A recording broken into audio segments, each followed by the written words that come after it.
제가 이제 보통 설교를 한 주 내내 준비하면서 기본 20번 이상은 계속 이제 탈고를 합니다. 근데 길게 가면 한 40번까지도 가는데요. 근데 제가 전형적인 내향형입니다. 그래서 아무리 준비를 해도 일부 예배는 제게 굉장히 어색합니다. 그래서 말도 잘 표현 안 되고 때로는 준비한 대로 하지 않고 마음에 준비한 것의 30% 40%도 내가 설교하지 못하고 나는 불만족이 있거든요. 근데 이분은 어떠냐 하면요, 시간이 부족합니다. 그래서 오늘도 사실 설교 원고의 한 장을 완전히 날려버렸습니다. 그리고 빨리 정리를 했습니다. 그런데 3부는 유익이 있죠. 제 마음이 일단 좀 편안합니다. 여러분에게는 저 목사가 또 얼마나 길게 할까 걱정과 염려겠지만 제가 2부에 비해서는요 조금 더 깊게 다룰 수가 있습니다. 그러니까 기독교 신앙은 뭐라고 했죠? 감동으로 끝나면 안 된다고 했습니다. 진리를 담고 살아야 되는데, 물론 뭐 예배 시간에 설교를 통해서 자세하게 제가 다 짚지 못하지만 그러나 그런 유익이 있다.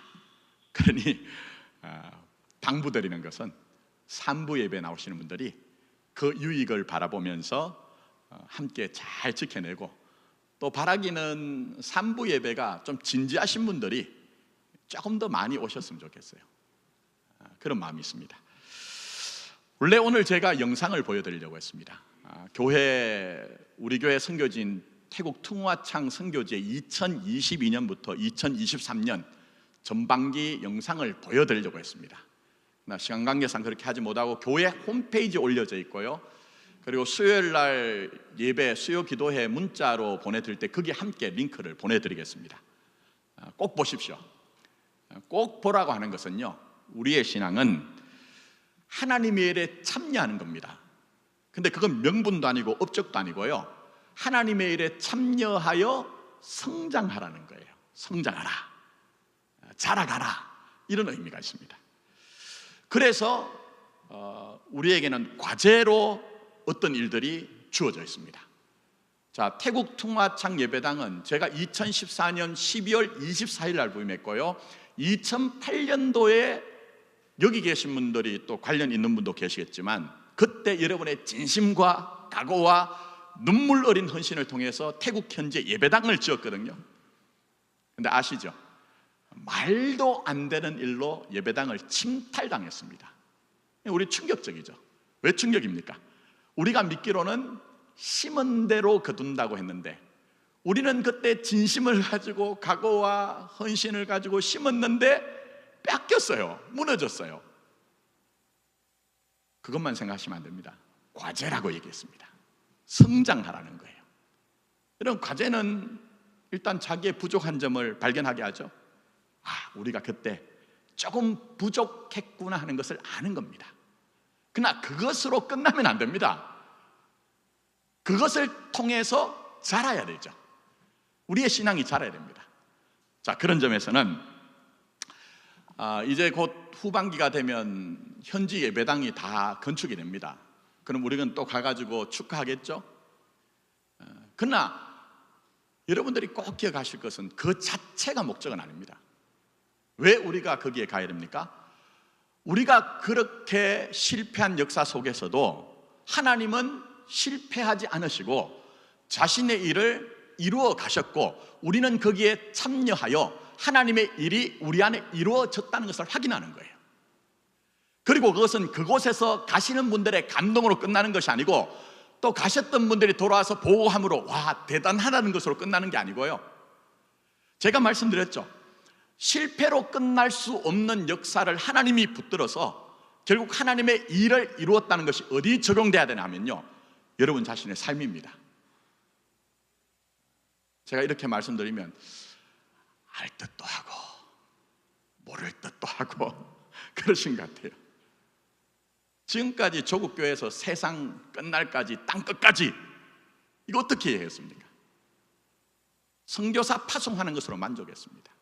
우리는 그들을 후원하고 가끔 기회가 되면 나가서 단기 선교하고, 그 감동이 우리의 전부였거든요. 그러나 진짜 땅끝은요, 여러분의 삶에 있습니다. 어느 한정된 시간과 여건 안에서 그렇게 감동받는 것으로 끝나는 게 아니고요, 자라서 성장하여 여러분의 삶의 전부가 사실은 하나님의 나라로 생명으로 사는 것이 돼야 되겠죠. 저는 기도하는 것 중에 하나가, 우리가 퉁화창에 교회를 세우지만, 예배당을 세우지만, 우리 교회로 보면 교만하지 않아야 되겠다, 티내지 않아야 되겠다. 선교지에 있는 그 교회와 성도들에게 우리가 이 정도 했다고 무슨 자부심을 드러내고 티내고 뭐 그렇게 하지 않아야 되겠다.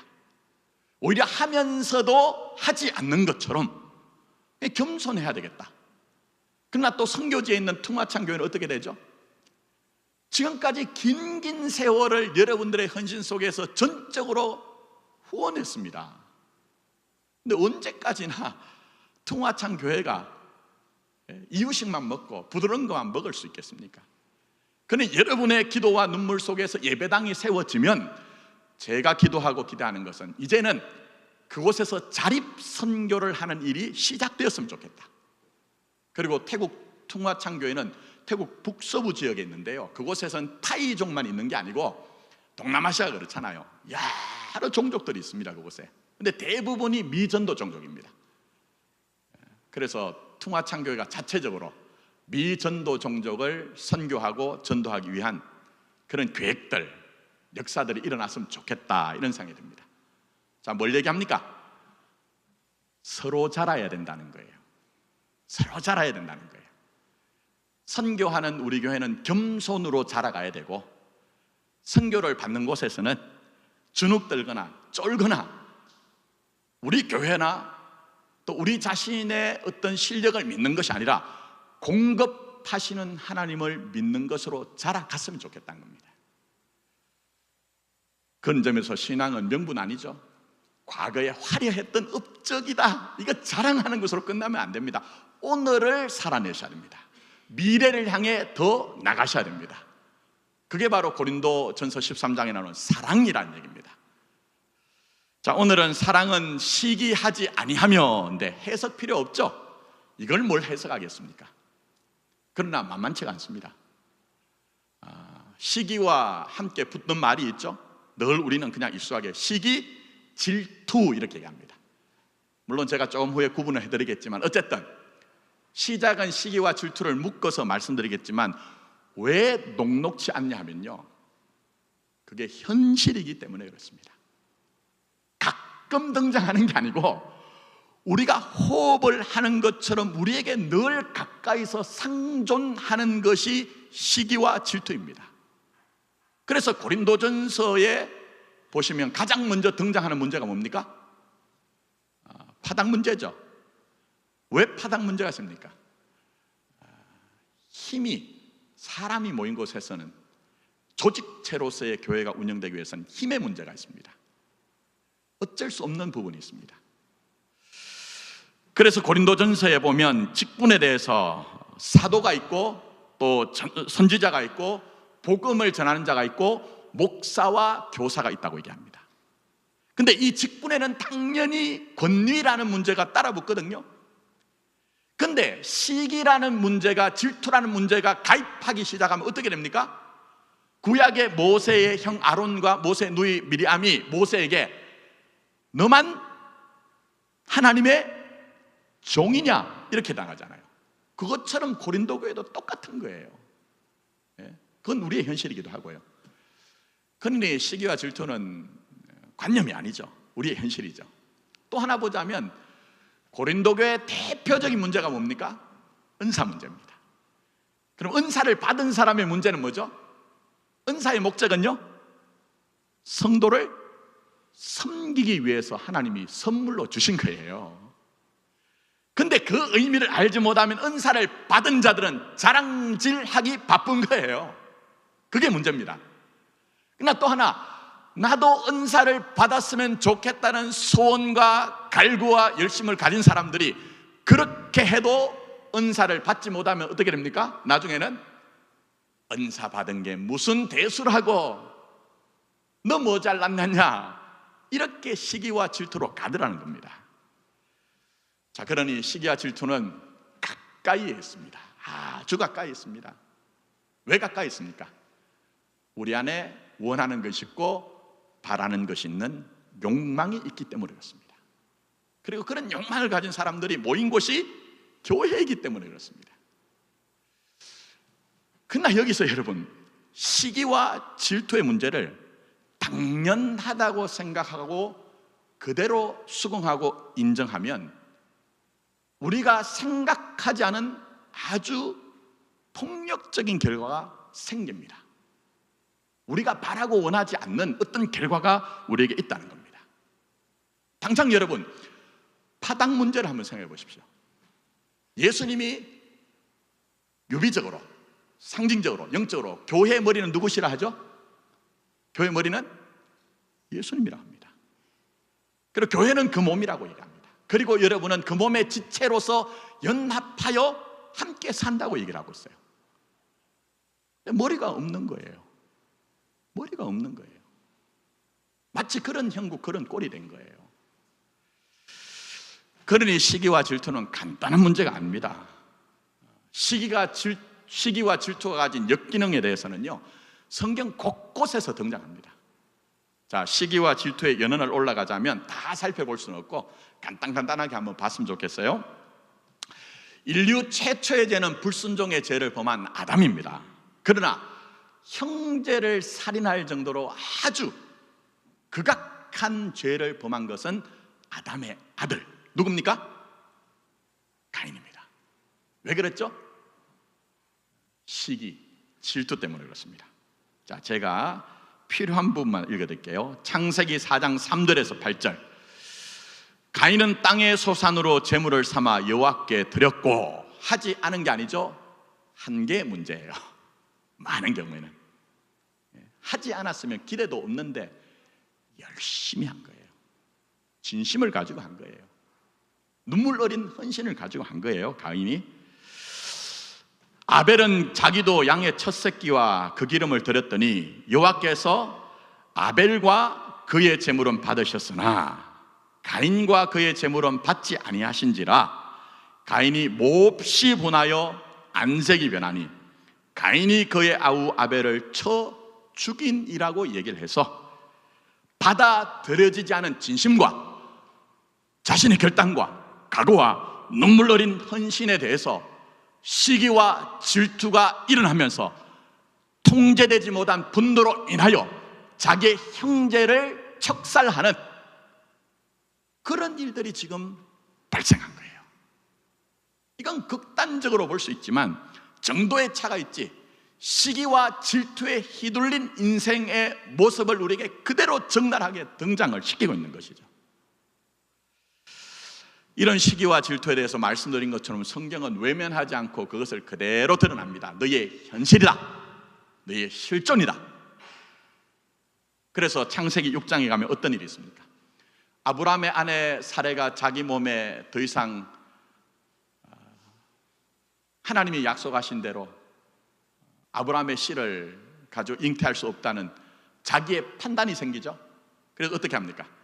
자기 종인 하갈을 남편에게 줍니다. 그래서 하갈이 아브라함의 씨를 받아서 아신 것처럼 이스마엘을 낳습니다. 근데 나중에 이삭이 태어나죠. 그랬더니 사라가 어떻게 합니까? 이스마엘이 이삭을 기롱하는 것, 놀리는 것을 보고 분노를 일으킵니다. 근데 그 안에는 이미 내재되어진 누적된 시기와 질투가 있거든요. 그래서 읽어보시면 학대하였다고 얘기를 합니다. 학대하였다고 얘기합니다. 무슨 얘기입니까? 사라는요, 지난 세월 자신을 친절하게 대하시는 하나님을 만난 사람이에요. 자, 이런 얘기는 1부에 2부 하지 않죠? 왜 그렇습니까? 하나님이 오셔서 너 내년 이맘때쯤 아이를 가질 것이라 할 때 사라가 어떻게 했죠? 웃었어요. 그 웃음은 기뻐서 웃는 희열의 웃음이 아닙니다. 말도 안 되는 소리 하지 마세요, 이 얘기예요. 근데 하나님이 어떻게 하시죠? 그걸 보시면 꾸짖거나 책망하거나 끝내자고 하지 않고 자신이 던져준 약속을 이뤄내십니다. 그리고 아들의 이름을 이삭이라고 하죠. 믿지 못하여 웃었다는 의미를 바꾸어서 하나님이 나로 하여금 웃게 하셨다고 내용을 바꿔주시는 거예요. 그게 여러분의 인생이라니까요. 근데 하갈은 그런 친절하신 하나님의 대우를 받고도 하갈이라는 연약한 한 여인을 학대합니다. 그래서 하갈이 아무 준비도 없이 쫓겨나서 광야 가운데서 어쩌면 엉엉 울 수밖에 없는 눈물을 흘리고 비탄을 했을 거예요. 근데 하나님이 외면하지 않죠. 여러분을 외면하지 않는 것처럼 하나님 외면하지 않습니다. 오셔서 위로합니다. 우리 하나님은 그런 위로의 하나님이세요. 그리고 하나님이 다시 네가 집으로 돌아가라 합니다. 어떻게 이게 가능한 일입니까? 하갈이 지금 학대를 받아서 쫓겨났는데, 근데 하나님이 위로하시고 힘을 주신 거예요. 내가 건너가야 되는 인생의 난제에 대해서 그것을 직면하여 하나님이 그것을 건너가게 하신 거예요. 여러분이 믿는 하나님이 어떤 하나님입니까? 바로 그런 하나님입니다. 내가 나서설 실력과 조건을 가지고는 내 인생의 문제들, 심지어는 한 영혼이 시기와 질투 앞에 휘둘려서 아무것도 하지 못하고 이 세상에서 소멸될 것 같은 느낌 속에서도, 판단 속에서도 하나님은 믿는 자기의 자녀들을 결단코 양보하지 않습니다. 그 하나님을 믿으십시오. 목사를 믿는 게 아닙니다. 그 하나님을 믿으십시오. 그리고 또 한 분만 또 한 분을 더 얘기하자면 아브라함의 손자인 야곱은 어떻습니까? 야곱 자신이 시기와 질투로 점철되었을 뿐만 아니라 자기에게 부메랑이 되어서 돌아오죠. 아신 것처럼 자매이면서 아내였던 레아와 라헬 어떻습니까? 사이가 좋습니까? 투기하고 다투고, 그래서 야곱의 인생에서 평안할 날이 없습니다. 그런데 야곱을 통해 뭘 말씀하시죠? 그런 한계가 있고 허약함이 있어도 하나님이 그 수준 때문에 포기하지 않는다는 거예요. 여러분이 자꾸 신앙생활을 오해하는 것이 내가 자격을 갖추어서 하나님을 상대하고 그 자격 때문에 하나님이 나를 인정하겠지, 갸륵한 마음이지만 하나님은 그렇지 않습니다. 절대 그렇지 않습니다. 하나님은 오늘도 야곱의 그 한계와 야곱의 그 연약함 속에서도 그 너머에서 일하신다니까요. 그분이 여러분의 아버지시라니까요. 그분이 아버지가 되십니다. 자, 그 다음에 또 어떻게 됩니까? 이런 시기와 질투의 문제는 심리학에서는, 상담학에서는 세대 간의 전수라고 합니다. 내가 가르쳐 주지 않아도 내가 산 모습의 내 자식에게 그 다음 때에 넘어가더라는 거예요. 그래서 여러분 아신 것처럼 이 야곱의 아들들이 아버지 야곱이 요셉을 더 사랑하는 것으로 느껴서 어떻게 합니까? 요셉을 애굽에 팔아버리죠. 그럼 요셉 입장에서는요, 아주 현실적으로 표현하면 요셉은 인생이 없어지는 거예요. 자, 보세요. 아버지도 자기 자식들이 아버지가 사랑한 아들 요셉이 맹수에게 이렇게 찢겨서 발려서 죽었습니다라고 할 때 그 찢겨진 옷을, 피 묻은 옷을 볼 때 고통스럽지만 내 아들을 찾아올 수 없습니다. 또 더 나가서 그 형제들이 어쩌면 죄책감, 자책감을 느꼈을 수도 있어요. 그렇다고 해서 자기 아우를 찾아올 수가 없습니다. 그건 시기와 질투가 낳은 사망이라는 현실이 우리에게 얼마나 현실적인가 하는 것을 보여주는 것이죠. 그런데 하나님은 포기하지 않죠. 심지어는 시편을 보면 이 요셉이 쇠사슬에 꿰어서 끌려갔다고 표현을 하고 있습니다. 자기가 자기로 살 수 없는 형편이에요. 그런데 하나님은 끝끝내 그 연단의 세월을 지나서 어떻게 합니까? 하나님이 자신의 목적을 이 요셉의 인생에 다 담아내잖아요. 그래서 요셉이 그의 형들을 만났을 때 뭐라고 합니까? 형들이 쫄면서 두려워하면서 걱정하면서 우리가 다 죽을 것이 아니냐 할 때, 걱정하지 마십시오, 염려하지 마십시오. 이제 제가 제 지난 세월을 돌아보니 하나님이 형들을 통해서 만민을 구원하기 위한 하나님의 뜻을 제게 담아둔 세월이었습니다. 멋지지 않습니까? 우리 이 정도 나가야 되잖아요. 근데 이 시기 질투라는 말이 히브리어로는 카나라는 말입니다. 다르게 얘기하면 세상의 시기와 질투는 여러분 어디로 끌고 가죠? 요셉처럼 아무것도 할 수 없는 자리, 사망의 자리로 끌고 간다는 거예요. 그러나 놀라운 것은 뭡니까? 구약 성경을 보면 하나님이 자신을 뭐라고 표현합니까? 나는 질투하는 하나님이라고 얘기해요. 엘카나의 하나님. 세상의 질투와 시기는 너희를 아무것도 할 수 없는 사망의 자리로 끌고 가지만 내가 너희들이 가진 그 시기와 질투는 사망의 너희들의 인생을 빼앗기지 않겠다, 양보하지 않겠다, 끝끝내는 너희들로 하여금 살아내게 하겠다. 나는 그런 시기와 질투를, 다르게 얘기하면 카나라는 말은 열심이라는 얘기예요. 여러분의 인생을 그 어떤 것에도 뺏기지 않은 열심을 가지고 내가 너희를 상대하니 걱정으로 점철되고 염려로 점철되고 절망으로 점철되어서 살 것이 아니라 보이지 않고 음성이 들리지 않고 감각되지 않지만 나를 믿어라, 나를 신뢰하자, 그리고 주어진 여건 안에 살아보자.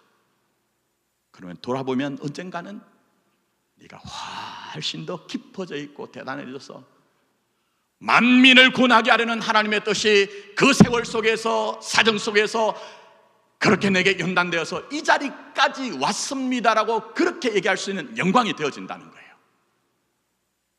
근데 여러분, 신약으로는 연결하셔야 되겠죠. 왜 그렇습니까? 구약은 믿음의 선배들이 답을 멀리서 봅니다. 답을 얻진 못했어요. 히브리서 저자가 얘기하죠. 제가 한번 얘기했습니다. 그들은 진정한 인생의 답이신 어떤 분을 그리워하고 소망하고 기다리면서 살았어요. 그 답이 누구시죠? 나는 길이요 진리요 생명이니 예수님입니다. 그래서 요셉의 인생뿐만 아니라 믿음의 선배들의 인생을 정확하게 잡아내어 그분들의 인생은 그분이고 나는 그것과 상관없다는 것이 아니고, 여러분도 신앙 안에서 살기 위해서는 예수 안에 있는 시간과 인생의 여건들을 뛰어넘어서 지금도 여전히 우리에게 이루어 가신 하나님의 긍휼하심이 뭔가를 아셔야 됩니다. 구약은 예수님으로 해석을 해야 됩니다. 나중에 기회가 되면 이건 또 설명을 드리겠습니다. 그 대표적인 게 어디 나옵니까? 로마서입니다. 너무너무 중요합니다. 제가 전에 새벽에 에베소서는 강의를 했어요. 에베소서는 위로부터 복음을 설명하는 겁니다. 근데 로마서는 우리의 현실, 아래로부터 복음을 설명하는데, 제가 전임지에서 한 2년 넘게 로마서를 강의했기 때문에 좀 설교 계획으로는 제가 목회를 마무리할 때쯤 돼서 설교를 해야 되겠다 이런 마음인데, 로마서는 보석 같습니다. 그 가운데 한 군데만 좀 제가 읽어드릴게요. 여러분이 제가 읽어드릴 때, 설교할 때 아멘 안 하셔도 된다고 했죠. 저는 설교할 때 생각하시라고 얘기했습니다. 근데 이 말씀을 제가 여러분들에게 선포할 때는 여러분 속에서 감탄이 나와야 됩니다. 인정이 돼야 됩니다. 찬송이 돼야 됩니다. 왜요? 구약에 있는 믿음의 선배들도 누리지 못할 것을 예수 안에서 답을 주셔서 우리가 찾는 것이 아니고 그것으로 시작하여 살게 하시기 때문에 그렇습니다. 이걸 잘 생각하십시오. 지금도 이게 무슨 말인가 아리송하다 이런 마음이 드시려면 한번 잘 생각해 보십시오. 자, 예수 안에 있는 여러분의 인생에 대해서 로마서 8장 다 읽진 않고 31절부터 제가 읽어드립니다. 잘 잘 마음을 열고 귀를 열고 들어보십시오. 그런즉 이 일에 대하여 우리가 무슨 말 하리요? 만일 하나님이 우리를 위하시면 누가 우리를 대적하리요? 자기 아들을 아끼지 아니하시고 우리 모든 사람을 위하여 내주시니가 어찌 그 아들과 함께 모든 것을 우리에게 주시지 아니하겠느냐? 누가 능히 하나님께서 택하신 자들을 고발하리요? 의롭다 하시는 이는 하나님이시니 누가 정죄하리요? 죽으실 뿐 아니라 다시 살아나신 이는 그리스도 예수시니 그는 하나님 우편에 계신 자요 우리를 위하여 뭘 하신다고요? 이 무슨 의미입니까? 제가 전에 해석해 드렸죠. 우리의 강구는 소원은 있으나 이룰 능력이 없다고 했죠. 근데 예수님이 우리를 위해 강구하는 건 뭐죠? 소원만 가진 것이 아니라 여러분을 향한 그 권세와 권능과 역사와 일하심을 포기하지 않는다는 것이 우리를 위하여 강구하심이라는 거예요. 그러니 여러분이 얼마나 대단합니까? 다른 사람 부러워할 필요도 없고 비교하여 흉내낼 필요도 없습니다. 각자 아들 주신 그 사랑 안에 내가 내 여건 속에서 그대로 믿음을 가지고 사시는 것 그 자체가 하나님의 영광이 됩니다. 이걸 여러분이 잘 이해를 하셔야 됩니다. 자, 그 다음에 이렇게 얘기하시죠. 누가 우리를 그리스도의 사랑에서 끊으리요? 환난이나 곤고나 박해나 기근이나 적신이나 위험이나 칼이라 기록된 바 우리가 종일 주를 위하여 죽임을 당하게 되며 도살당할 양같이 여김을 받았나이다 함과 같으니라. 그러나 이 모든 일에 우리를 사랑하시는 이로 말미암아 우리가 넉넉히 이기느니라. 내가 확신하노니 사망이나 생명이나 천사들이나 권세자리나 현재이나 장래이나 능력이나 높음이나 깊음이나 다른 어떤 피조물이라도 우리를 우리 주 그리스도 예수 안에 있는 하나님의 사랑에서 끊을 수 있습니까? 없습니까? 없습니다. 이 세상에 있는 어떤 조건도, 이 세상에 있는 어떤 여건도 우리가 죄인 되었을 때 아들을 주신 사랑이 출발이 되어서 그 아들을 일으키신 아버지 하나님의 사랑 안에서는요, 어떤 것도 여러분의 인생을 빼앗을 수 없다는 겁니다. 큰 것도 낮은 것도 상관없습니다. 세상적으로 성공이다 실패다 하는 것도 상관없습니다. 때로는 행복이다 불행이라 하는 것조차도 상관없습니다. 이게 복음의 위대함입니다. 그리고 여러분의 인생인 겁니다. 우리는 그걸 확인하는 겁니다. 그래서 성경에 나오는 신앙의 선배들은 영웅이 아니라 자신을 향한 하나님의 사랑 안에 자기 인생을 자기로 살았다니까요. 잘 한번 생각해 보십시오. 아브라함은 아브라함의 인생을 살았죠. 아들 이삭과 다릅니다. 손자 야곱과도 다릅니다. 제가 나중에 또 설명드릴 부분이 있습니다. 오늘은 안 되고요. 아브라함은 아브라함으로서 자기의 여건 안에 산 거예요. 이삭은 이삭대로, 야곱은 야곱대로 산 거예요. 그런데 하나님이 각자 개별적인 시간과 여건 안에서 아버지 하나님과 살아내었더니 전부 다 영광이래요. 그게 내게 찬송이 되었다고 얘기합니다. 그러니 걱정 안 하셔도 됩니다. 위대하려고 안 하셔도 됩니다. 이미 예수의 사랑 안에서는요, 세상과 비교할 수 없는 대단함이 여러분 자신이거든요. 그런 점에서 한 번만 더 얘기할게요. 이렇게 심각하게 저를 바라볼 수 이해가 안 되어서 그런 것 같아요. 그러나 나중에 여러분이 댁에 돌아가셔서 다시 설교를 한번 리뷰해 보십시오. 여러분, 그런 분 중에 대표적인 분이 다윗입니다. 근데 대조되는 사람 있죠? 누굽니까? 사울입니다. 지금 새벽 기도 시간에 사무엘상 끝나고 하루 넘어갔습니다. 여러분, 다윗에 비해서 사울이 떨어집니까? 절대 그렇지 않습니다. 그는 왕이 될 만한 소질과 자질을 가지고 있었습니다.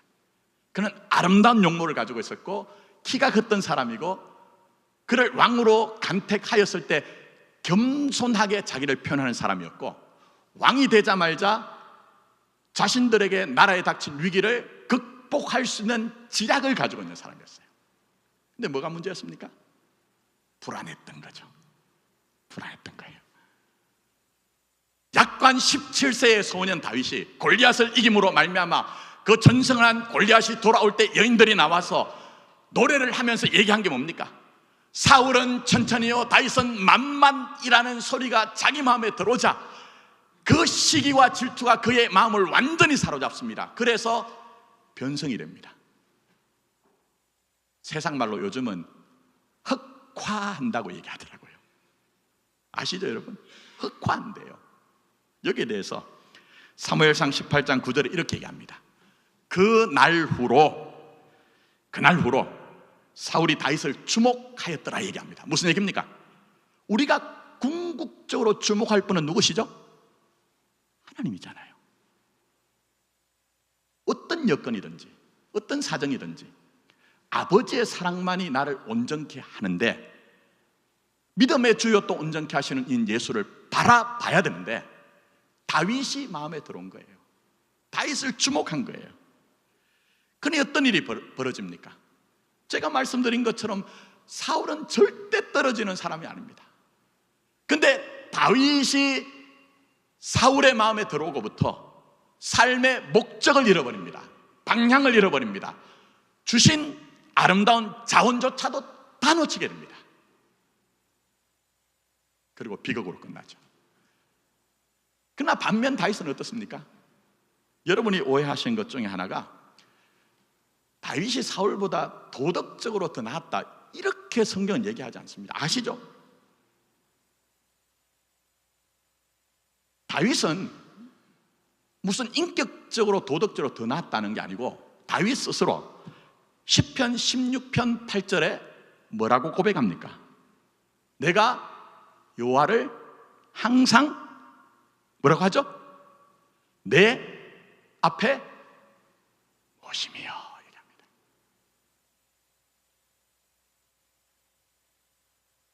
내가 여호와를 항상 내 앞에 모시며 하나님을 의식합니다.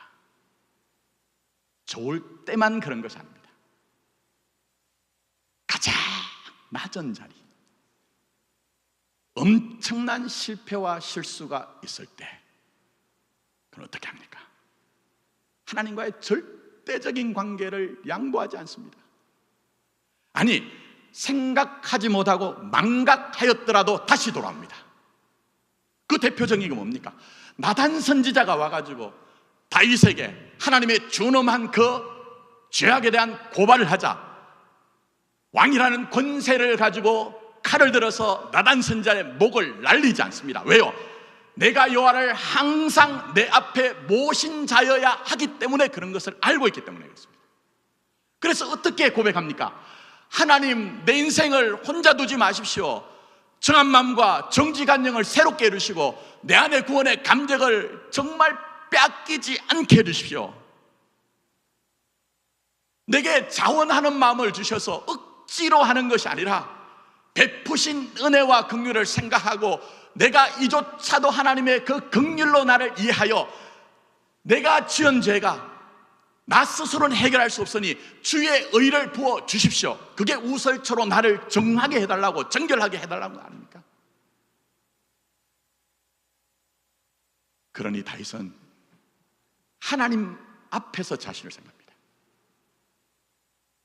하나님 앞에서 자기에 일어난 일들을 이해합니다. 그래서 자신을 사망으로 끌고 갈 수 없는 그 일들조차도 하나님은 자기를 찾는 자들에게 생명을 양보하지 않는다. 이걸 우리에게 남겨준 거예요. 이걸 우리에게 남겨준 겁니다. 자, 그런 점에서 결론적으로 말씀드립니다. 1부, 2부보다 조금 더 많이는 아니고요. 살짝 좀 성경 본문으로 들어갔더니 여러분 마음속에 내가 다음 주에는 2부로 가야 되나? 그런 마음이 있으신 것 같은데, 오늘 결론이 뭡니까? 나를 향한 하나님의 절대적 사랑 안에서 자신을 묵상하십시오. 그게 정말 중요합니다. 우리가 우리 자신만 생각하면 누구나 다 내재되어진 비교 의식 속에서 시기와 질투가 우리 인생을 우리로 살게 하는 것을 자꾸만 잃어버리고 놓치게 합니다. 그러니 하나님이 여러분에게 아들 안에 두신 그 사랑 안에서 여러분을 이해하십시오. 그래서 사도 바울이 고린도 교회가 심각한 문제가 많잖아요. 한두 가지 문제가 아니고 어마어마한 문제가 많잖아요. 그러나 처방은 하나죠. 뭐라고 합니까? 십자가. 십자가. 왜 십자가입니까? 너희는 내가 내 아들을 죽여서라도 구원해낸 자들이다. 내가 내 아들을 십자가에서 죽여서라도 생명을 얻게 한 자들이다. 그걸 우리에게 말씀하고 계신 거예요. 여기서 제가 말씀드리고 싶은 것 하나 있습니다. 그건 뭐냐면 제가 방금 비교 의식이라고 말씀드렸습니다. 여러분들은 시기와 질투를 어떻게 생각하십니까? 말씀드린 것처럼 우리는 시기 다음에 질투가 이어서 나옵니다. 다르다고 생각하지 않지만 실제로는 간단하게 말씀드릴게요. 다릅니다. 제가 왜 이 다름을 얘기하냐면요, 여러분 안에 일어나는 감정은 누구 것이 아니라 내 것인데, 그런 감정이 올라올 때 나는 그렇지 않은 척하면요 해결이 안 됩니다. 오히려 내 안에 이런 감정이 있구나 하는 것을 알고 내가 거기다가 내 감정의 이름을 붙여주면 많이 해결됩니다. 많이 해결됩니다. 자, 예를 들면 저는 내향형이어서 굉장히 불안이 많은 사람입니다. 핵심 감정이. 근데 일부 예배 때 뭘 하는지 아십니까? 아침에 6시에 나오면 너 지금 불안하지? 이 얘기를 저한테 얘기를 합니다. 그렇게 하면 많이 누그러뜨려집니다. 그것처럼 제가 시기와 질투를 좀 구분해 드릴게요. 길게는 말씀드리지 않고. 자, 시기는 뭐죠? 조건에 관한 거예요. 내가 바라는 조건이 있는데 나는 없고 저 사람에게 있는 겁니다. 그래서 여러분, 여기 연세 드신 좀 세월을 사신 여성분들 계시죠? 밖에 나가서 3가지 자랑하지 말라고 하죠. 물론 여성에게만 해당되는 건 아니지만 뭡니까? 너무 성경만 묵상하셔가지고 모르시는 것 같아요. 첫 번째, 돈 자랑. 두 번째 뭐죠? 남편 자랑. 배우자 자랑하지 말라는 거. 세 번째가 뭐죠? 자식 자랑. 근데 그 중에 제일 조심해야 되는 게 뭐죠? 자식 자랑이에요. 왜 그렇습니까? 나는 너무 자랑스러운 것이지만 그 자랑을 꺼내놓을 때 그런 조건이 없는 분들은 그것 때문에 화가 난다는 거예요. 그것 때문에 비교 의식 속에서 시기하게 된다는 거예요. 그럼 반대로 내가 어떤 조건 때문에 시기할 때 빨리 생각해야 되는 게 뭡니까? 비교 의식이 아니라 나는 하나님의 절대적인 사랑 앞에 있는 자라는 것을 신자들은 기억해야 누군가 의도하든 의도하지 않든 나를 시기케 하면 그게 빠져들지 않는다는 거예요. 자, 그럼 질투는 뭡니까? 질투는 사랑, 애정, 격려 같은 겁니다. 이해가 잘 안 되시면 제가 이렇게 한번 설명드릴게요. 여러분에게 어떤 사람이 내가 생각한 것보다 훨씬 더 잘해요. 나를 진심으로 대해요. 근데 어느 날 이분이 돌변했습니다. 그런 이유 중에 하나가 뭐죠? 그분이 그렇게 나를 진심으로 대하는 것은요, 진심으로 대함으로 말미암아 내가 그 사람에게 인정과 칭찬과 사랑을 받아야 되는 거예요. 근데 어느 날 보니까 나에게 인정과 칭찬과 격려를 하는 것이 아니라 다른 사람에게 인정을 하네요. 그럼 그걸 견디지 못한 거예요. 이것도 뭡니까? 공통적으로 비교의식이 있는 거예요. 그러면 조금이나마 우리가 우리 자신을 괴롭히지 않기 위해서 뭐가 필요하다고요? 비교의식이 아니라 절대적인 사랑입니다. 절대적인 사랑 앞에서 내가 나를 돌보는 겁니다. 내가 나를 돌보는 거예요. 그게 신앙의 실력입니다. 다른 게 신앙의 실력이 아니고 내가 나를 절대적인 하나님의 사랑 가운데 돌보는 거예요. 그런 점에서 제가 좀 말씀드리고 싶은 것은 인간관계는 적절하게 하십시오. 여러분들이 저한테 하는 평가가 앞에 교회도 마찬가지지만 인정머리 없다, 쌀쌀하다. 제 성질머리가 원래 그렇습니다. 근데 또 하나는요, 목회 현장에서 그걸 많이 봤거든요. 저는 여러분과 똑같은 사람입니다. 다만 주어진 시간 안에 제가 제 임무를 할 뿐이에요. 근데 여러분의 오해 가운데 하나가 뭐냐 하면, 목사는 별개의 사람처럼 생각하면서 내게 결핍되어진 어떤 것을 채워준다고 생각하시더라고요. 근데 엉터리 같은 자들은 그걸 이용해요. 예수께 가까이 가게 하는 것이 아니라 목사에게 더 가까이 하게 하는 것으로 그렇게 하더라고요. 그러나 고린도후서 11장 2절에 사도 바울이 중매쟁이라고 얘기하죠. 무슨 얘기입니까? 너희가 나를 가까이 하는 게 아니라 너희는 그리스도의 신부이니 그리스도를 가까이 하라는 거예요. 그러니 저는 여러분에게 중매쟁이 정도입니다. 창조주 되시는 아버지 하나님을 가까이 하십시오. 구원자 되시는 예수님을 가까이 하십시오. 그럴 때 로마서 4장에 나오는 것처럼 없는 데서 있는 것으로 부르시고 죽은 자를 다시 살리시는 생명의 능력이 관념이 아니라 다른 사람의 것이 아니라 여러분의 삶의 내용이 될 겁니다. 그리고 누구를 불허하지 않고 주어진 여건 속에서 여러분은 여러분 자신으로 꼿꼿하게 담대하게 살 수가 있을 겁니다. 무슨 얘기인지 아시겠죠? 그게 우리의 신앙입니다. 1부는 다 말씀드렸는데 2부는 아예 한 장이 넘어갔고 3부도 시간이 다 돼요. 한 장까지는 안 되지만 3분의 1을 날려버리겠습니다. 자, 기억하십시오. 시기와 질투가 멀리 있습니까? 아니죠. 가까이 있죠. 그래서 옛날 속담에 사촌이 논을 사면 뭐라고 해요? 그건 무슨 얘기입니까, 여러분? 과거의 시적 사회에서 사촌은 너무 밀접한 관계예요. 그 정도로 시기와 질투는 멀리 있지 않다는 거예요. 그러나 성경이 뭘 말씀합니까?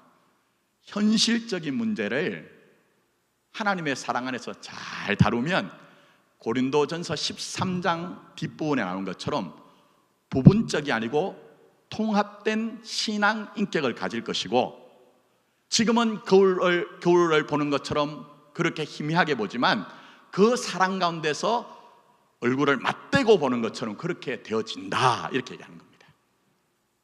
그러니 하나님 사랑 가까이 하시고 힘들 때마다 묵상하시면서 내가 나이지 저 사람이 아니다 꼭 기억하면서 주의 사랑 붙들고 의지하여 살아내요. 살면 살수록 더 온전해지시는 여러분이 되기를 예수님의 이름으로 축복합니다.